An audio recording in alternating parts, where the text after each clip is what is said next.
Hi guys, ನಮಸ್ಕಾರ ಎಲ್ಲರಿಗೂ. Welcome back to our YouTube channel. So ನಾವು ಆಲ್ರೆಡಿ ಮಾಡ್ಯೂಲ್ 4ಅಲ್ಲಿ ಡಿಸೆಂಬರ್ ನೋಡಿದ್ದೀವಿ ಅಲ್ವಾ ಪೇಪರು, ಯಾವ ರೀತಿ ಸಾಲ್ವ್ ಮಾಡಬೇಕು ಮಾಡ್ಯೂಲ್ 4ಅಲ್ಲಿ ಕ್ವೆಶನ್ಸ್ ಅಂತ ನಿಮ್ಗೆ ಗೊತ್ತಿದೆ ಅಲ್ವಾ. ಸೊ ಇವಾಗ ಮಾಡ್ಯೂಲ್ 4ಅಲ್ಲೇ ಮತ್ತೆ ನಾವು ಜುಲೈ ಪೇಪರ್ನ ಸಾಲ್ವ್ ಮಾಡೋಣ. ಸೊ ಬನ್ನಿ ಗೈಸ್, ನೋಡ್ತಾ ಹೋಗೋಣ. ಸೊ ಫಸ್ಟ್ ಕ್ವೆಶನ್ ಏನು ಕೊಟ್ಟಿದ್ದಾರೆ ಅಂದರೆ, ಸ್ಟೇಟ್ ಸೆಂಟ್ರಲ್ ಲಿಮಿಟ್ ಥಿಯರಮ್. ಇದು ನಾನು ಲಾಸ್ಟ್ ಏನಂತೀರ ಪೇಪರಲ್ಲೇ ನಾನು ಹೇಳಿದ್ದೆ ಏನು ಬರಿಬೇಕು ಆನ್ಸರ್ ಅಂತ. ಸೊ ಅದನ್ನು ರೆಫರ್ ಮಾಡಿ. ಸೊ ನೆಕ್ಸ್ಟ್ ಕ್ವೆಶನ್ ನೋಡೋಣ. What is 95% and 99% confidence limit for the unknown mean mu of a random sample size N ಅಂತ ಕೊಟ್ಟಿದ್ದಾರೆ. ಸೊ ಇದಕ್ಕೆ ಆನ್ಸರ್ ಏನು ಬರಿಬೇಕು ಅಂದರೆ, ಸೊ ಫಸ್ಟು ಕಾನ್ಫಿಡೆನ್ಸ್ ಲಿಮಿಟ್ ನಿಮಗೆ ಯಾವ ರೀತಿ ಕ್ಯಾಲ್ಕುಲೇಟ್ ಮಾಡೋದಂತ ಗೊತ್ತು ಅಲ್ವಾ. ಸೊ 95%ಗೆ ನಾವು ಯಾವುದು ಝೆಡ್ ವ್ಯಾಲ್ಯೂನ ಯೂಸ್ ಮಾಡ್ತೀವಲ್ಲ, ಸ್ಟ್ಯಾಂಡರ್ಡ್ ಝೆಡ್ ವ್ಯಾಲ್ಯೂ, ಅದನ್ನು ಯೂಸ್ ಮಾಡಿಕೊಂಡು ನಾವು ಒಂದು ಫಾರ್ಮ್ಯಾಟಿಗೆ ತೊಗೊಂಡು ಬರ್ತೀವಲ್ಲ, ಆ ಒಂದು ಫಾರ್ಮುಲಾ ಮತ್ತು 99%ಗೆ ಅದಕ್ಕೆ ಆದಂಥ ಝೆಡ್ಗೆ ಸ್ಟ್ಯಾಂಡರ್ಡ್ ವ್ಯಾಲ್ಯೂ ಇರುತ್ತಲ್ಲ, ಅದನ್ನು ಹಾಕಿ ನಾವು ಫಾರ್ಮುಲಾ ಬರಿತೀವಲ್ವ. ಸೊ ಅದನ್ನು ಏನಾಗುತ್ತೆ ಅಂತ ನೀವು ಬರಿಬೇಕಾಗತ್ತಿಲ್ಲ, ಓಕೆನಾ. ಸೊ ಅದೇ ಬರ್ದಿರೋದು. So 95% confidence limit for the mean of the population corresponding to a given sample are, ನಾನು ಹೇಳಿದೆ ಅಲ್ವಾ Z value, what is a standard value for 95%, 1.96. So ಆಮೇಲೆ ಅದಕ್ಕೆ ಸಬ್ಸ್ಟಿಟ್ಯೂಟ್ ಮಾಡಿದಾಗ ಏನು ಬರುತ್ತೆ ಆ ಒಂದು ಕಾನ್ಫಿಡೆನ್ಸ್ ಲಿಮಿಟ್ ಅನ್ನೋದನ್ನ ನೀವು ಬರೀಬೇಕಾಗುತ್ತೆ. ನೆಕ್ಸ್ಟ್ 99% ಇದ್ದಾಗ ಝೆಡ್ ವ್ಯಾಲ್ಯೂ ಏನಿರುತ್ತೆ 2.58. ಸೊ ಸಬ್ಸ್ಟಿಟ್ಯೂಟ್ ಮಾಡಿದಾಗ ಆ ಒಂದು ಫಾರ್ಮುಲಾ ಏನು ಬರುತ್ತೆ ಅದನ್ನು ಬರೀಬೇಕು. ಅರ್ಥ ಆಯ್ತಾ? ಸೊ ಇದನ್ನೇ ಸೆಂಟೆನ್ಸ್ ಆಗಿ ಕನ್ವರ್ಟ್ ಮಾಡಿ. ಅರ್ಥ ಆಯ್ತಾ? ಸೊ ಇಷ್ಟು ಬರದೆ ಸಾಕು. ಆಮೇಲೆ ಇದು ಥಿಯರಿಟಿಕಲ್ ಆಗಿರೋದ್ರಿಂದ ಅಷ್ಟು ನಾನು ಕಾನ್ಸಂಟ್ರೇಟ್ ಮಾಡೋಕ್ಕೆ ಹೋಗ್ತಿಲ್ಲ, ಬಿಕಾಸ್ ಇದರಲ್ಲಿ ತುಂಬ ಸಾಲ್ವ್ ಮಾಡೋ ಅಂಥದ್ದಿದೆ. ಅದಕ್ಕೆ ನಾನು ಜಾಸ್ತಿ ಸಾಲ್ವಿಂಗ್ ಮೇಲೆ ನಿಮಗೆ ಫೋಕಸ್ ಮಾಡ್ತಿದ್ದೀನಿ, ಓಕೆನಾ. ಸೊ ಥಿಯರಿಟಿಕಲ್ ಆದರೆ ಡೆಫಿನೇಷನ್ಸ್ ಆಗಲಿ, ಅಕಸ್ಮಾತ್ ಈ ಥರ ಥಿಯರಮ್ ಸ್ಟೇಟ್ ಮಾಡಿ ಈ ಥರ ಆದರೆ ನೀವೇ ಓದ್ಕೊಳ್ಳಿ, ಓಕೆನಾ. So I will tell what to study like theoretical question ಅಂತ. ಸೊ ಅದನ್ನು ನಾನು ಬರೆದಿರ್ತೀನಿ, ಓಕೆನಾ. ಸೊ ಬನ್ನಿ ಗೈಸ್, ಇವಾಗ ಸೆಕೆಂಡ್ ಒನ್ ನೋಡೋಣ ಯಾವ ರೀತಿ ಸಾಲ್ವ್ ಮಾಡಬೇಕು ಅಂತ. So certain tubes manufactured by a company have a mean life of 800 hours. So 800 hours and the standard deviation 60 hours. So using a central limit theorem find the probability of the random sample 16 tubes taken from the group will have a mean time. So ಇದನ್ನು solve ಮಾಡಬೇಕು. Okay, ಇವಾಗ ಇದನ್ನು ನೋಡಿದ ತಕ್ಷಣ ನೀವು ಏನು ಅಂದ್ಕೊಳ್ತೀರಾ, ಯಾವುದು Z value ಹಾಕಬೇಕಂತ ಅಂದ್ಕೊಳ್ತೀರಾ, ಏನೇನು ಕೊಟ್ಟಿದ್ದಾರೆ. ಸೊ ಇವಾಗ ಮೀನ್ ಲೈಫ್ ಕೊಟ್ಟಿದ್ದಾರೆ ಏನು 800 hours ಅಂತ. ಸೊ ಇವಾಗ ನಮಗೆ ಮ್ಯೂ ಏನು ಕೊಟ್ಟಿದ್ದಾರೆ 800 hours ಅಂತ. ಸೊ ನೆಕ್ಸ್ಟ್ ಸ್ಟ್ಯಾಂಡರ್ಡ್ ಡಿವಿಯೇಷನ್ ಕೊಟ್ಟಿದ್ದಾರೆ. ಸೊ ಸ್ಟ್ಯಾಂಡರ್ಡ್ ಡಿವಿಯೇಷನ್ ಎಷ್ಟು ಕೊಟ್ಟಿದ್ದಾರೆ 60 hours ಅಂತ. ಸೊ ನೆಕ್ಸ್ಟ್ ಏನು ಕೊಟ್ಟಿದ್ದಾರೆ find the probability of the, ನಾವು ಪ್ರಾಬಬಿಲಿಟಿ ಕಂಡುಹಿಡಿಬೇಕು, ಸ್ಯಾಂಪಲ್ ಆಫ್ ದ 16 ಟ್ಯೂಬ್ಸ್ ಅಂದರೆ n = 16 ಅಂತ ಕೊಟ್ಟಿದ್ದಾರೆ. ಸೊ ಇವಾಗ ಮ್ಯೂ ಮತ್ತು ಸಿಗ್ಮಾ ನೋಡಿದ ತಕ್ಷಣ ನಾವು ಯಾವ ಝೆಡ್ ವ್ಯಾಲ್ಯೂ ಹಾಕ್ಕೊಳ್ತೀವಿ, Z x bar minus mu divided by sigma divided by √16 ಅಂತ ಹಾಕ್ಕೊಳ್ತೀವ.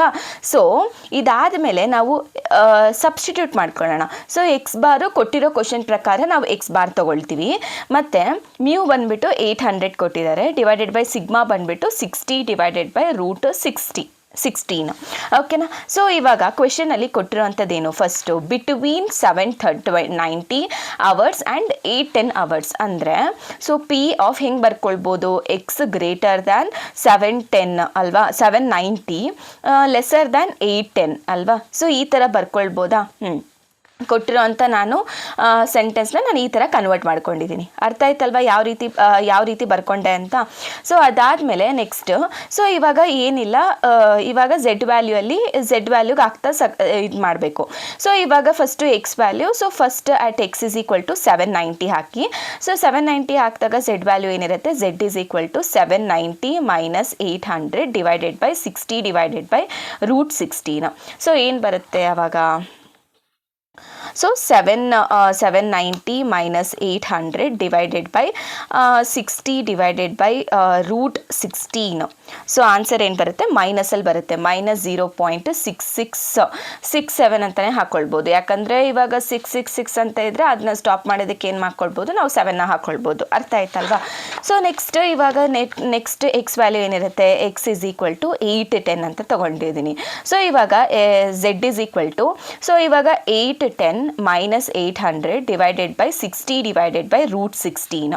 ಸೊ ಇವಾಗ ಏನು ಬರುತ್ತೆ ನಮಗೆ, ಸೊ ಜಸ್ಟ್ ನಾನು 790 ಜಾಗದಲ್ಲಿ ಏನಂತ ಹಾಕ್ಕೊಳ್ತಾ ಇದ್ದೀನಿ, ಸೊ 810 ಅಂತ ಹಾಕ್ಕೊಳ್ತಿದ್ದೀನಿ. ಸೊ ಆನ್ಸರ್ ಏನು ಬರುತ್ತೆ, ಪ್ಲಸ್ 0.67 ಬರುತ್ತೆ. ಅರ್ಥ ಆಯ್ತಾ? ಸೊ ಈ ಥರ ಬಂದಾಗ ಸೊ ನೆಕ್ಸ್ಟ್ ನಾನು ಏನು ಮಾಡ್ತೀನಿ, P of Z greater than -0.67 lesser than 0.67. ನಾನು ಹೇಳಿದೆ ಅಕಸ್ಮಾತ್ ಈ ಥರ ಬಂದರೆ ಏನು ಮಾಡಬೇಕು ಅಂತ. ಸೊ 2 × 5 ಆಫ್ ಎ ಅಂತ. ಸೊ ಎ ಅಂದರೆ ಎ ಈಸ್ ಇಂಡಿಕೇಟಿಂಗ್ 0.67, ಸೊ 0.67 ಓಕೆನಾ. ಸೊ ಇದನ್ನು ಕ್ಯಾಲ್ಕುಲೇಟ್ ಮಾಡಿದಾಗ ನಮಗೇನು ಬರುತ್ತೆ ನೋಡೋಣ. ಸೊ ಫಸ್ಟಿಗೆ ಮೋಡ್ ಸೆಟಪ್ಗೆ ಹೋಗಬೇಕು. ಸೊ 3 ಸ್ಟಾರ್ಟಿಗೆ ಹೋಗಬೇಕು, ಆಮೇಲೆ 1 ವ್ಯಾರಿಗೆ ಹೋಗಬೇಕು, ಆಮೇಲೆ ಆಫ್ ಮಾಡಬೇಕು. ಇಷ್ಟು ಕ್ಲಿಯರ್ ಆಯಿತಾ? ಶಿಫ್ಟ್ಗೆ ಹೋಗಬೇಕು, ಆಮೇಲೆ 1ನ ಪ್ರೆಸ್ ಮಾಡಿ ಸ್ಟಾರ್ಟಿಗೆ ಹೋಗಬೇಕು, ಆಮೇಲೆ 5 ಇದೆಯಲ್ವಾ ಡಿಸ್ಟ್ರಿಬ್ಯೂಷನ್ ಅದಕ್ಕೆ ಹೋಗಬೇಕು. ಆಮೇಲೆ ನಾವು 5 ವ್ಯಾಲ್ಯೂನ ಕ್ಯಾಲ್ಕುಲೇಟ್ ಮಾಡ್ತಿರೋದು. ಸೊ 2 ಅಂತ ಪ್ರೆಸ್ ಮಾಡ್ತೀನಿ. ಸೊ ನನಗೆ ಯಾವ ವ್ಯಾಲ್ಯೂ ಬೇಕು, 0.67 ಹಾಕಿದಾಗ ನನಗೆ ಏನು ಬರುತ್ತೆ ಅಂತ. ಸೊ ಏನು ಬರುತ್ತೆ, 0.24857. ಸೊ ಇಂಟು 2 ಮಾಡ್ಕೊಂಡಾಗ ನನಗೆ ಏನು ಬರುತ್ತೆ, ಸೊ ಇಂಟು 2ನ ಮಾಡ್ಕೊಂಡಾಗ ನನಗೆ 0.49714 ಬರುತ್ತೆ. ಅರ್ಥ ಆಯ್ತಾ? ಸೊ ಆನ್ಸರ್ ಏನು ಅಂತ ಗೊತ್ತಾಯ್ತಲ್ವ, ಯಾವ ರೀತಿ ಸಾಲ್ವ್ ಮಾಡೋದು ಅಂತ ಗೊತ್ತಾಯ್ತಲ್ಲ. ಯಾವುದೇ ರೀತಿ ಡೌಟ್ಸ್ ಇದ್ದರೂ ಕೂಡ ಕಮೆಂಟ್ ಬಾಕ್ಸಲ್ಲಿ ಕಮೆಂಟ್ ಮಾಡಿ. ಅರ್ಥ ಆಯ್ತಾ? ಸೊ ನೆಕ್ಸ್ಟ್ ನಾವು ಸಾಲ್ವ್ ಮಾಡೋಣ. ಸೆಕೆಂಡ್ ಸಬ್ ಕ್ವೆಶನ್ ಏನು ಕೊಟ್ಟಿರೋದು, so P of X lesser than 785 hours ಅಂತ ಕೇಳಿದ್ದಾರೆ. So X lesser than 785 hours. So ಇಲ್ಲಿ ಎಕ್ಸ್ ವ್ಯಾಲ್ಯೂ ನಾವು ಏನಂತ ತೊಗೊಳ್ಬೋದು, 785 ಅಂತ. ಸೊ ಇವಾಗ at X bar is equal to 785. So Z value ಏನಾಗುತ್ತೆ, Z is equal to 785 minus 800 divided by 60 divided by √16. So ಇದು ಹಾಕ್ಕೊಂಡಾಗ ನಮಗೆ ಝೆಡ್ ವ್ಯಾಲ್ಯೂ ಏನು ಬರುತ್ತೆ ನೋಡೋಣ. ಸೊ ಮೋಡ್ ಸೆಟಪ್ 1 ಅಂತ ಕ್ಲಿಯರ್ ಮಾಡ್ಕೊಳ್ತೀನಿ. So 785 minus 800 divided by 60 divided by √16. So answer ಏನು ಬರುತ್ತೆ, ನನಗೆ -1 ಬರುತ್ತೆ. ಸೊ ಇವಾಗ ನಾನು ಏನನ್ನ ಕ್ಯಾಲ್ಕುಲೇಟ್ ಮಾಡ್ತೀನಿ, P of Z lesser than -1. So ಈ ಥರ ಬಂದಾಗ ನಾನು ಏನು ಹೇಳಿದ್ದೆ, ಮಾಡ್ಯೂಲ್ 1 ನಾನು ಹೇಳಿದ್ದೆ ಅಕಸ್ಮಾತ್ ಝೆಡ್ ಲೆಸರ್ ದ್ಯಾನ್ -a ಅಂತ ಇದ್ದರೆ ಅವಾಗ ಏನು ಮಾಡ್ತೀವಿ, ಸೊ 0.5 ಮೈನಸ್ 5 ಆಫ್ 1. ಸೊ ಈ ರೀತಿ ಫಾರ್ಮುಲಾನ ಹಾಕ್ಕೊಳ್ತೀವಿ. So 0.5 minus, so 5 of 1 value ಏನು ಮತ್ತೆ ಇಲ್ಲೇ ಕ್ಯಾಲ್ಕುಲೇಟ್ ಮಾಡ್ಕೊಳ್ಬೇಕು. ಸೊ ಮೋಡ್ ಸೆಟಪ್ ಮತ್ತು ಸ್ಟಾರ್ಟಿಗೆ ಹೋಗಬೇಕು ಮತ್ತು ವ್ಯಾರಿಗೆ ಹೋಗಬೇಕು ಆ್ಯಂಡ್ ಆಫ್ ದ್ಯಾಟ್. ಆಮೇಲೆ ಶಿಫ್ಟ್ ಮತ್ತು ಸ್ಟಾರ್ಟ್ ಅಂತ ಪ್ರೆಸ್ ಮಾಡ್ಕೊಳ್ಳಿ. ಅದಾದಮೇಲೆ ಡಿಸ್ಟ್ರಿಬ್ಯೂಷನ್, ಆಮೇಲೆ ನಾವು 5 ವ್ಯಾಲ್ಯೂ ಕ್ಯಾಲ್ಕುಲೇಟ್ ಮಾಡ್ತಿರೋದ್ರಿಂದ 5. So 1 okay. ಸೊ 1 ಹಾಕ್ಕೊಂಡಾಗ 5 ಆಫ್ 1 ವ್ಯಾಲ್ಯೂ ಏನಿರುತ್ತೆ, 0.34134. ಅಕಸ್ಮಾತ್ ನಾನೇನಾದರೂ 0.5ನ ಮೈನಸ್ ಮಾಡ್ಕೊಂಡಾಗ ನನಗೆ ವ್ಯಾಲ್ಯೂ ಏನು ಬರುತ್ತೆ, 0.15866. ಅರ್ಥ ಆಯ್ತಲ್ವಾ? 0.15866. ಕ್ಲಿಯರ್? ಸೊ ನೆಕ್ಸ್ಟ್ ಇವಾಗ ನಿಮ್ಗೆ ಅರ್ಥ ಆಯ್ತಲ್ಲ ಯಾವ ರೀತಿ ನಾವು ಸೆಕೆಂಡ್ ಒನ್ನ ಸಾಲ್ವ್ ಮಾಡಿದ್ವಿ ಅಂತ. ಸೊ ಥರ್ಡ್ ಸಬ್ ಕ್ವೆಶನ್ ಏನು, ಥರ್ಡ್ ಸಬ್ ಕ್ವೆಶನ್ ಬಂದು more than 780 hours. More than 780 hours ಅಂತ ಅಂದರೆ so P of X bar greater than 820. So ಇವಾಗ ನಾವು at X bar is equal to 820 ಇದ್ದಾಗ ಝೆಡ್ ವ್ಯಾಲ್ಯೂ ಏನಿರುತ್ತೆ ಅಂತ ಕ್ಯಾಲ್ಕುಲೇಟ್ ಮಾಡಬೇಕು. ಸೊ ಜಸ್ಟ್ ಮೋಡ್ ಸೆಟಪ್ 1 ಅಂತ ತಗೊಂಡು ಸೊ ಇವಾಗ Z value 820. So 820 minus 800 divided by 60 divided by √16. So answer ಏನು ಬರುತ್ತೆ ನನಗೆ 1.33 ಬರುತ್ತೆ. ಸೊ ಝೆಡ್ ವ್ಯಾಲ್ಯೂ ನನಗೆ 1.33 ಬರುತ್ತೆ. ನಾನು ಏನನ್ನ ಕ್ಯಾಲ್ಕುಲೇಟ್ ಮಾಡಬೇಕಂದ್ರೆ so P of Z greater than 1.33 ಅಥವಾ 34ನ ತಗೊಳ್ಬೋದು. ಓಕೆ. ಸೊ ಇವಾಗ ಈ ರೀತಿ ಬಂದಾಗ ಫಾರ್ಮುಲಾ ಏನು ಬರುತ್ತೆ, ಗ್ರೇಟರ್ ದ್ಯಾನ್ ಇದ್ದಾಗ 0.5 ಮೈನಸ್ 5 ಆಫ್ 1.33. ಅರ್ಥ ಆಯ್ತಾ? ಸೊ ಇವಾಗ 0.5. ಸೊ ಇವಾಗ ನಾವು 5 ವ್ಯಾಲ್ಯೂನ ಕ್ಯಾಲ್ಕುಲೇಟ್ ಮಾಡೋಣ. So mode setup, go to start, then var and off, then shift, then start, then 5 distribution, next 5 value ಕಂಡುಹಿಡಿಬೇಕು. ಸೊ 1.33. ಸೊ ಕ್ಯಾಲ್ಕುಲೇಟ್ ಮಾಡಿದಾಗ ನನಗೆ ಎಷ್ಟು ಬರುತ್ತೆ, ಸೊ 0.40824. ಮತ್ತು ನಾನೇನು ಮಾಡಬೇಕು, ಸೊ 0.5ನ ಮೈನಸ್ ಮಾಡ್ಕೊಳ್ಬೇಕು. ಮೈನಸ್ ಮಾಡ್ಕೊಂಡಾಗ ನನಗೇನು ಬರುತ್ತೆ, 0.09176. ಓಕೆ, ಇಷ್ಟು. ಸೊ ಇದು ಗೊತ್ತಾಯ್ತಲ್ವ ಯಾವ ರೀತಿ ಸಾಲ್ವ್ ಮಾಡೋದು ಅಂತ. So this is all about second question. So ಇವಾಗ ನಾವು ಥರ್ಡ್ ಕ್ವೆಶನ್ ನೋಡೋಣ. ಏನು ಕೊಟ್ಟಿದ್ದಾರೆ ಕೊಟ್ಟಿದ್ದಾರೆ ಯಾವ ರೀತಿ ಸಾಲ್ವ್ ಮಾಡಬೇಕಂತ. ಸೊ ಇವಾಗ ಥರ್ಡ್ ಕ್ವೆಶನ್ ಬಂದು two samples of sizes 9 and 8 gives the sum of squares of deviations from their respective means equal to the 100 inches and 91 inches square. So respectively, can these be regarded as drawn from the same normal population? Use 5% points of significance of F ಅಂತ ಕೊಟ್ಟಿದ್ದಾರೆ. So ಅದರಿಂದ ನಾವು F ಡಿಸ್ಟ್ರಿಬ್ಯೂಷನ್ನ ನಾವು ಹಾಕ್ಕೊಳ್ತಿದ್ದೀವಿ. ಓಕೆನಾ, significance for F ಅಂದರೆ F distribution ಹಾಕ್ಕೊಳ್ಬೇಕು. So ಇವಾಗ F distribution ಪ್ರಕಾರ ಫಾರ್ಮುಲಾ ಏನಿದೆ ಅಂತ ನೋಡೋಣ. ಸೊ ಎಫ್ ಡಿಸ್ಟ್ರಿಬ್ಯೂಷನಲ್ಲಿ ನಾವು ಕ್ಯಾಲ್ಕುಲೇಟ್ ಮಾಡಬೇಕಂದ್ರೆ S1 square divided by S2 square. So S1 S2 ಏನಪ್ಪ ಅಂದರೆ these are the variance of the two sample. S1 square ಅಂದರೆ ಸ್ಯಾಂಪಲ್ ಒಂದು ಅಥವಾ ರ್ಯಾಂಡಮ್ ಸ್ಯಾಂಪಲ್ ಒಂದುದು ವೇರಿಯನ್ಸ್ ಇರುತ್ತೆ. ಸೊ S2 ಸ್ಕ್ವಯರ್ ಅಂದರೆ ಸ್ಯಾಂಪಲ್ ಟೂದು ವೇರಿಯನ್ಸ್ ಇರುತ್ತೆ. ಓಕೆನಾ, ಸೊ ಇವಾಗ ಒಂದೊಂದು ಸ್ಟೆಪ್ ವೈಸ್ ನೋಡ್ತಾ ಹೋಗೋಣ. ಸೊ ಯಾವ ರೀತಿ ಸಾಲ್ವ್ ಮಾಡಬೇಕು ಅಂತ. ಸೊ S1 ಸ್ಕ್ವಯರ್ ಹೆಂಗೆ ಕಂಡುಹಿಡಿಯೋದು, S2 ಸ್ಕ್ವಯರ್ ಹೆಂಗೆ ಕಂಡುಹಿಡಿಯೋದು ಅಂತ. ಸೊ ಫಸ್ಟಿಗೆ ನಾನು ಹೇಳ್ತೀನಿ S1 ಸ್ಕ್ವಯರು ಯಾವ ರೀತಿ ಕಂಡುಹಿಡಿಯೋದು ಅಂತ ಅಂದರೆ sigma of X minus X bar whole square divided by n minus 1. So ಅದಾದಮೇಲೆ S2 ಸ್ಕ್ವಯರ್ ಯಾವ ರೀತಿ ಕಂಡುಹಿಡಿಯೋದು ಅಂದರೆ sigma of Y minus Y bar whole square divided by n minus 1. ಈ ರೀತಿ ನಾವು S1 ಸ್ಕ್ವಯರ್ ಮತ್ತು S2 ಸ್ಕ್ವಯರ್ ಕಂಡುಹಿಡಿಯೋದು. ಸೊ ಇವಾಗ ಕ್ವೆಶನ್ ಅಲ್ಲಿ ಆಲ್ರೆಡಿ ಅವರು X minus X bar whole square ಏನು, Y minus Y bar whole square ಕೊಟ್ಟಿದ್ದಾರೆ. ಸೊ ಎಲ್ಲಿ ಸೊ ನೋಡಿ, sum of square of standard deviation from their respective means equal to 160 inches square and 91 inches square ಅಂತ ಕೊಟ್ಟಿದ್ದಾರೆ. So already so ಇವಾಗ ಆರಾಮಾಗಿ ನಾವು S1 ಸ್ಕ್ವೇರ್ನ ಕಂಡಿಡ್ಕೊಳ್ಬೋದು. So already ಅವ್ರು ಇದನ್ನು ಕೊಟ್ಟಿದ್ದಾರೆ. So that is nothing but ಇದರಲ್ಲಿ ಆಲ್ರೆಡಿ ಏನು ಕೊಟ್ಟಿದ್ದಾರೆ, sum of square of deviation from the respective means. So ಎಷ್ಟು ಕೊಟ್ಟಿದ್ದಾರೆ, ಫಸ್ಟ್ಗೆ 160 ಕೊಟ್ಟಿದ್ದಾರೆ. 160 ಡಿವೈಡೆಡ್ ಬೈ ಎನ್ ವ್ಯಾಲ್ಯೂಸ್ ಏನು, ಸೊ ಒಂದು ಸ್ಯಾಂಪಲ್ಗೆ 9, ಇನ್ನೊಂದು ಸ್ಯಾಂಪಲ್ಗೆ 8. ಸೊ ಇದು N1, ಸೊ ಇದು 8. ಓಕೆನಾ, ಸೊ N1 9 ಮೈನಸ್ 1, ಆಮೇಲೆ ಇದು ಬಂದು 91 ಮತ್ತು 8 ಮೈನಸ್ 1. ಸೊ ಏನು ಬರುತ್ತೆ ನೋಡೋಣ. ಸೊ ಇವಾಗ 160 divided by 8. So 160 divided by 8 ಮಾಡಿದಾಗ ಏನು ಬರುತ್ತೆ, ನನಗೆ 20 ಬರುತ್ತೆ.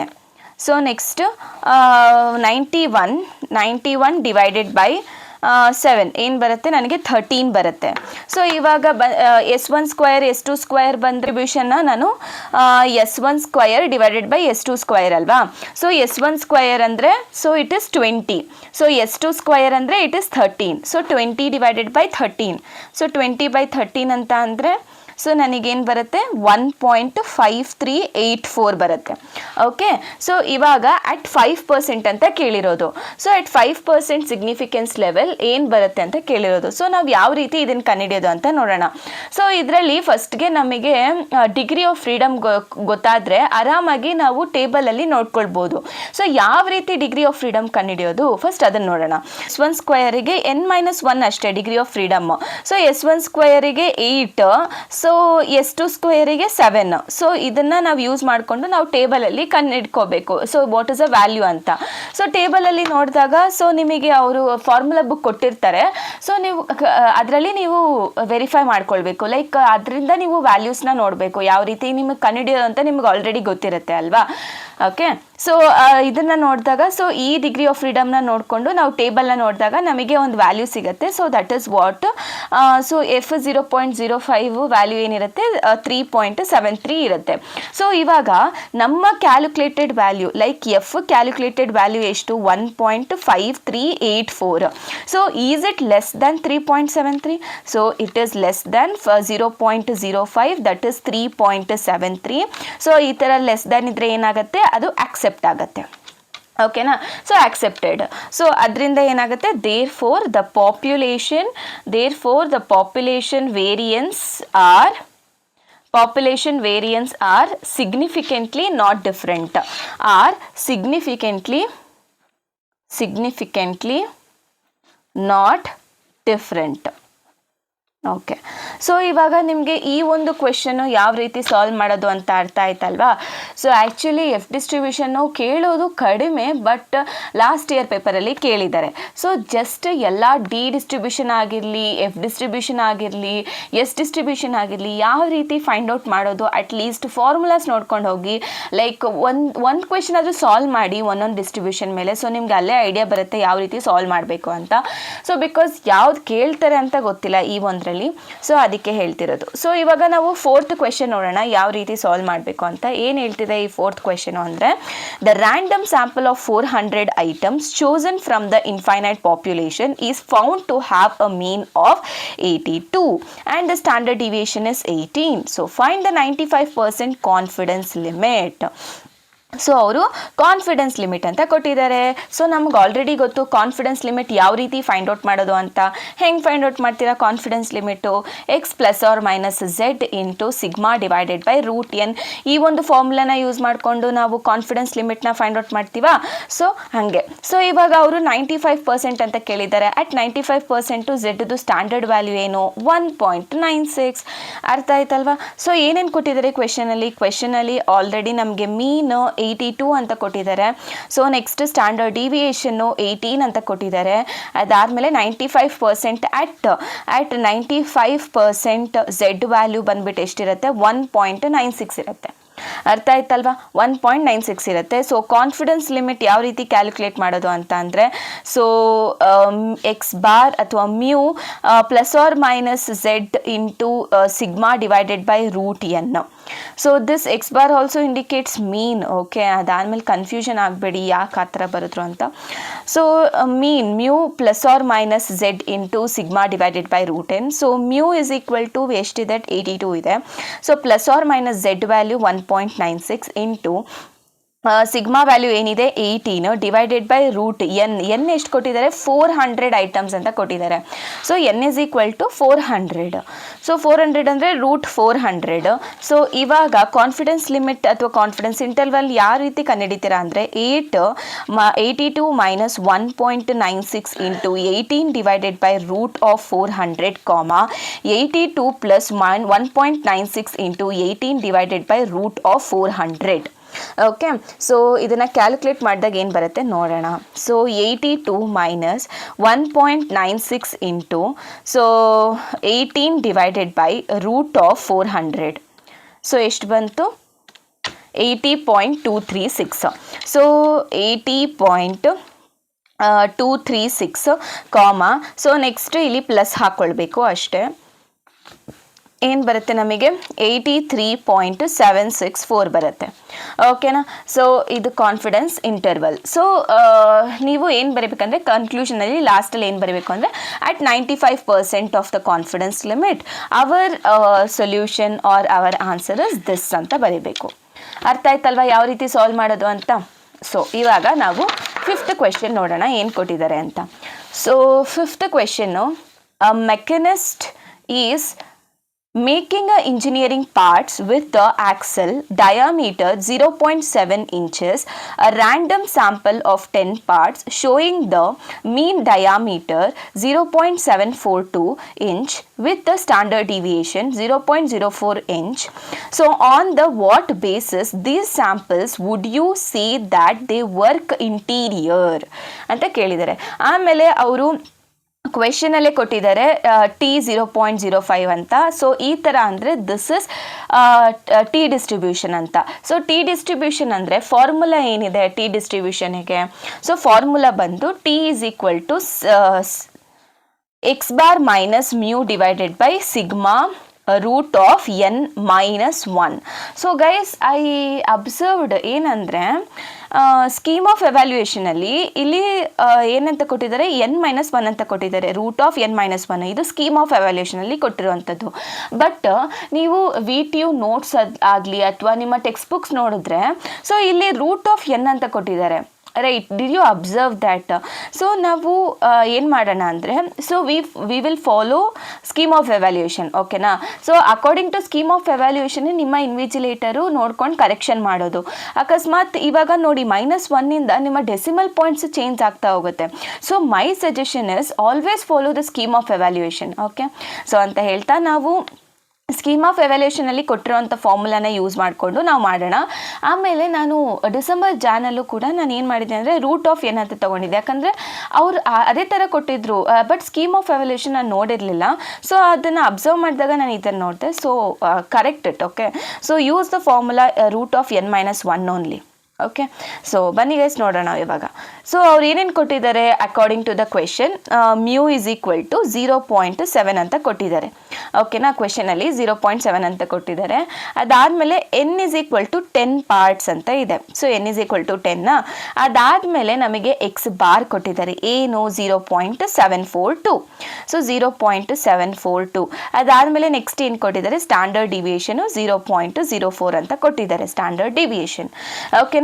ಸೊ ಇದನ್ನು ಮ್ಯೂ ಅಂತ ಯಾಕೆ ತಗೊಂಡೆ ಅಂದರೆ it is indicating the whole populations mean indicate ಮಾಡ್ತಿದೆ, ಅದಕ್ಕೆ ನಾನು ಇದನ್ನು ಪಾಪ್ಯುಲೇಷನ್ ಮೀನ್ ಅಂತ ತಗೊಂಡಿದ್ದೀನಿ. ಇವಾಗ ಫಾರ್ಮುಲಾ ಹಾಕೋಣ. ಸೊ ಇದ್ರದ್ದು ಫಾರ್ಮುಲಾ ಏನಂತ ಹೇಳಿದೆ, so T is equal to X bar minus mu divided by sigma into root of n-1 ಅಂತ ಹೇಳಿದೆ. ಸೊ ಎಕ್ಸ್ ಬಾರ್ ಏನು, ಎಕ್ಸ್ ಬಾರ್ ಬಂದು 0.742, ಮೀನ್ ಏನು ಕೊಟ್ಟಿದ್ದಾರೆ 0.7, ಡಿವೈಡೆಡ್ ಬೈ ಸಿಗ್ಮಾ ಏನು ಕೊಟ್ಟಿದ್ದಾರೆ 0.04 ಅಂತ ಕೊಟ್ಟಿದ್ದಾರೆ ಸಿಗ್ಮಾ. ಸೊ ಇಂಟು n-1 ಅಂತಂದರೆ ರೂಟ್ ಆಫ್ 10-1. ಸೊ ಇವಾಗ ನಾವು ಇದರಲ್ಲಿ ಸಬ್ಸ್ಟಿಟ್ಯೂಟ್ ಮಾಡೋಣ, ಗೊತ್ತಾಗುತ್ತೆ ಏನು ಬರುತ್ತಂತ. ಸೊ 0.742 ಮೈನಸ್ 0.7 ಡಿವೈಡೆಡ್ ಬೈ 0.04, ಅದಾದಮೇಲೆ ಇಂಟು ರೂಟ್ ಆಫ್ n ಅಂದರೆ 10-1 ಕೊಟ್ಟಿದ್ದಾರೆ. ಸೊ ನನಗೆ ಆನ್ಸರ್ ಏನು ಬಂತು, ದಟ್ ಈಸ್ ನಥಿಂಗ್ ಬಟ್ 3.375 ನನಗೆ ಬಂತು. ಓಕೆ, ನಾ what is this? This is T calculation. So ಅವರು ಕ್ವೆಶನಲ್ಲಿ ಆಲ್ರೆಡಿ ಕೊಟ್ಟಿದ್ದಾರೆ. ಟಿ 0.05 ವ್ಯಾಲ್ಯೂ ಏನು 0.262 ಅಂತ ಕೊಟ್ಟಿದ್ದಾರೆ ಅವರು ಕ್ವೆಶನಲ್ಲಿ. So is it less than or greater than 2.262? Greater than ಅಲ್ವಾ? ಸೊ ಕೊಟ್ಟಿರೋ ಅಂಥ T calculation, so which is greater than T tabular, ಓಕೆನಾ? So that is 2.262, this is 3.375. So ಈ ಥರ ಗ್ರೇಟರ್ ದ್ಯಾನ್ ಇದ್ದರೆ ಏನಾಗುತ್ತೆ, it is rejected. So reject ಆಗುತ್ತೆ, hence the null hypothesis is rejected, hence the work is interior, and hence the work is interior, ಓಕೆನಾ? So ಗೊತ್ತಾಯ್ತಲ್ವಾ ಯಾವ ರೀತಿ T ಡಿಸ್ಟ್ರಿಬ್ಯೂಷನ್ನ solve ಮಾಡೋದು ಅಂತ. ಸೊ ಇವಾಗ ನಾವು 6th ಕ್ವೆಶನ್ನ ಸಾಲ್ವ್ ಮಾಡೋಣ.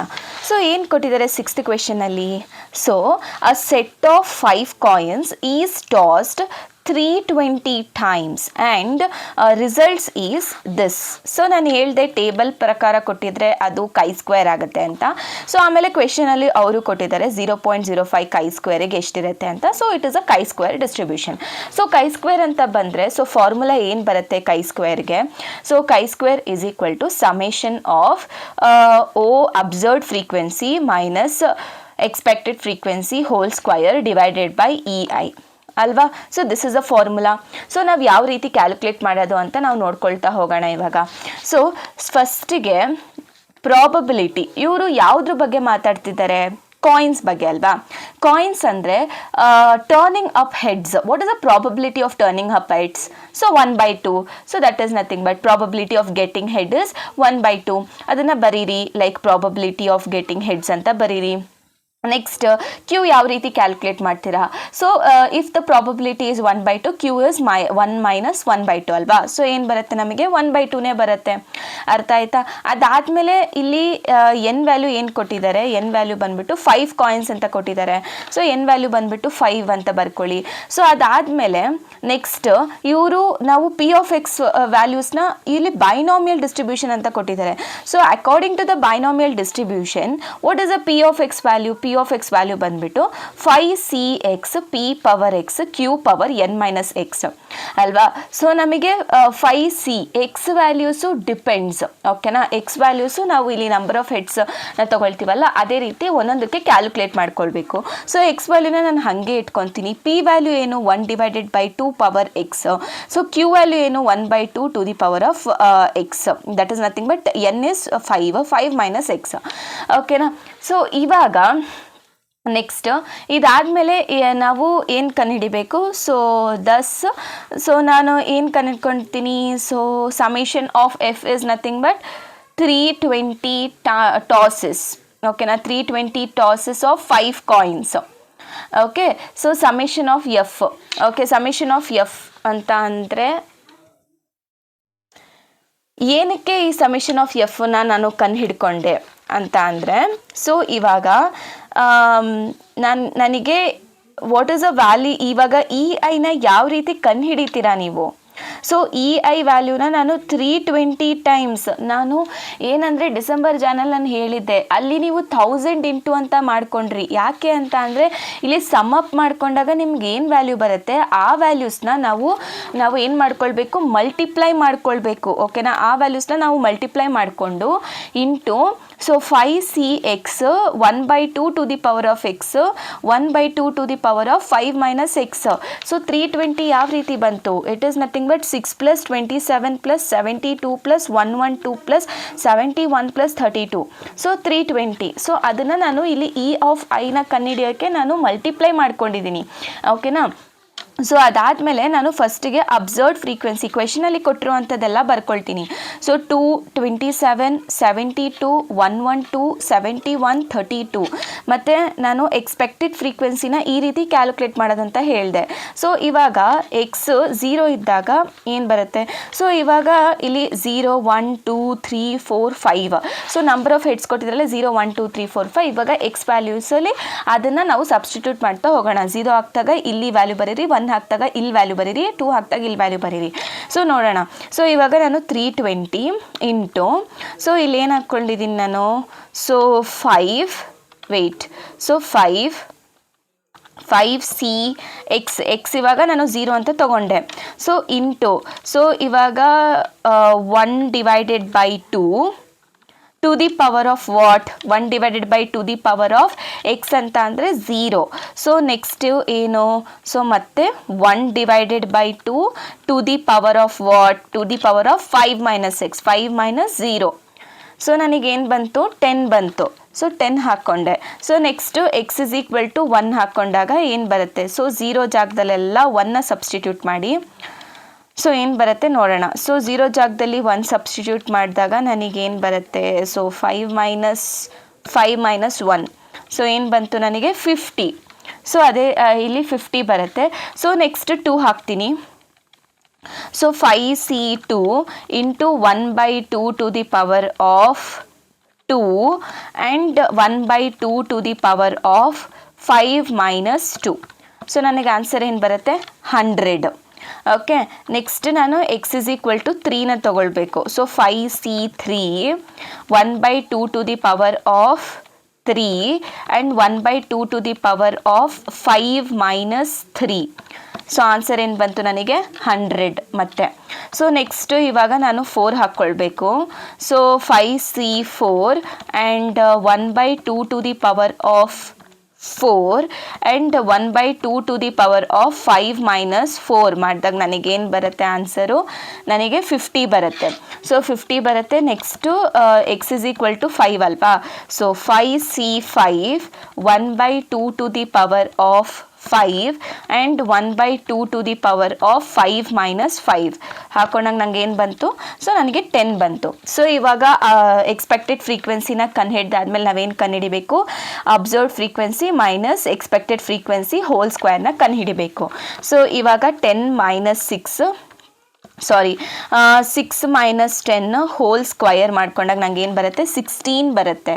ಅದಾದಮೇಲೆ ನೆಕ್ಸ್ಟ್ 27 ಮೈನಸ್ 50 ಹೋಲ್ ಸ್ಕ್ವಯರ್ ಮಾಡಿದಾಗ ನಂಗೆ ಏನು ಬರುತ್ತೆ 529 ಬರುತ್ತೆ. ನೆಕ್ಸ್ಟ್ 72 ಮೈನಸ್ 100 ಹೋಲ್ ಸ್ಕ್ವಯರ್ ಮಾಡಿದಾಗ ನಂಗೆ ಏನು ಬರುತ್ತೆ 784 ಬರುತ್ತೆ. ಸೊ ನೆಕ್ಸ್ಟ್ 112 ಮೈನಸ್ 100 ಮಾಡಿದಾಗ ನನಗೇನು ಬರುತ್ತೆ ಸೊ 144 ಬರುತ್ತೆ. ಸೊ ನೆಕ್ಸ್ಟ್ ನಾನು 71 ಮೈನಸ್ 50 ಹೋಲ್ ಸ್ಕ್ವಯರ್ ಮಾಡಿದಾಗ ನನಗೇನು ಬರುತ್ತೆ 441 ಬರುತ್ತೆ. So next 32 minus 10 whole square ಮಾಡಿದಾಗ ನಂಗೇನು ಬರುತ್ತೆ 484 ಬರುತ್ತೆ. ಓಕೆನಾ. ಸೊ ಇವಾಗ ಇಷ್ಟು ಕ್ಯಾಲ್ಕುಲೇಟ್ ಮಾಡಾದ್ಮೇಲೆ ನಾನು ಕೈ ಸ್ಕ್ವೇರ್ ಫಾರ್ಮುಲಾ ಹಾಕ್ಕೊಳ್ತೀನಿ. Chi square is equal to summation of observed frequency minus expected frequency whole square divided by expected frequencies ಅಲ್ವಾ. ಸೊ ಇಲ್ಲಿ ಕೈ ಸ್ಕ್ವೇರ್ ಯಾವ ರೀತಿ ಕ್ಯಾಲ್ಕುಲೇಟ್ ಮಾಡೋದು ಅಂತ ಅಂದರೆ 16 divided by 10 plus 529 divided by 50 plus 784 divided by 100 plus 144 divided by 100 plus 441 divided by 50 plus 484 divided by 10. Okay, ಇಷ್ಟನ್ನು ನಾನು calculate ಮಾಡಿದಾಗ ನನಗೇನು ಬರುತ್ತೆ ಅಂದರೆ ನನಗೆ 78.68 ಬರುತ್ತೆ. ಓಕೆನಾ. ಸೊ ಇವಾಗ ನನಗೆ ಕೈ ಸ್ಕ್ವಯರ್ ಕ್ಯಾಲ್ಕುಲೇಟೆಡ್ ಎಷ್ಟು ಬಂತು so 78.68 which is greater than or less than 11.07 ಅಂತ ಅಂದರೆ ಇಟ್ ಈಸ್ ಗ್ರೇಟರ್ ದ್ಯಾನ್ ಅಂದರೆ it greater than chi square 0.05. Greater than ಇದ್ದರೆ ಏನಾಗುತ್ತೆ ರಿಜೆಕ್ಟ್ ಆಗುತ್ತೆ. ಸೊ ರಿಜೆಕ್ಟ್ ಆದರೆ so then therefore the hypothesis that data follows binomial distribution is rejected. Okay, ಈ ಥರ conclusion line ಬರೆದ್ಬಿಟ್ಟು ಕ್ಲೋಸ್ ಮಾಡಬೇಕು. So this is all about module 4. ಸೊ ಎಲ್ಲ ಅರ್ಥ ಆಗಿದೆ ಅಂತ ಅಂದ್ಕೊಳ್ತೀನಿ. ಸೊ ಏನಾದರೂ ಸ್ವಲ್ಪ ಡೌಟ್ ಇದ್ದರೂ ಕೂಡ ಕಮೆಂಟ್ ಬಾಕ್ಸಲ್ಲಿ ಕಮೆಂಟ್ ಮಾಡಿ. ಸೊ ನಾನು ನಿಮಗೆ ಅಲ್ಲೇ ರಿಪ್ಲೈ ಮಾಡ್ತೀನಿ. ಓಕೆನಾ. So thank you so much.